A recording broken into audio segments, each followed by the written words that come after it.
Hello every one, പുതിയ SCERT ചാപ്റ്ററിൽ നിന്നും PSCക്ക് ചോദിച്ച ഒരു ക്വസ്റ്റ്യൻ നോക്കാം. താഴെ തന്നിരിക്കുന്ന സൂചനകൾ വായിച്ച് അവ ഏത് ആക്റ്റുമായി ബന്ധപ്പെട്ടിരിക്കുന്നു എന്ന് കണ്ടെത്തുക.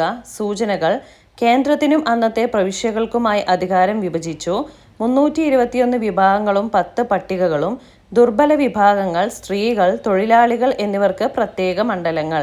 Option A Indian republican act, option B Indian independence act, option C government of India act, option D vernacular press act. ഇതിൻ്റെ answer option C government of India act ആണ്.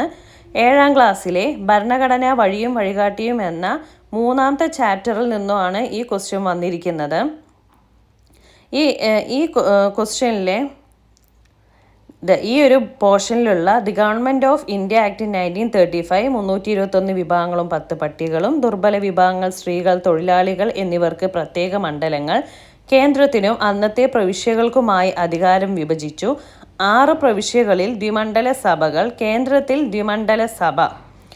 അപ്പോൾ ഈ ഒരു പോർഷനിൽ നിന്നുമാണ് വന്നിരിക്കുന്നത്. ഇതുപോലെയുള്ള വീഡിയോസിനായിട്ട് പേജ് ഒന്ന് ഫോളോ ചെയ്യൂ. Thanks for watching.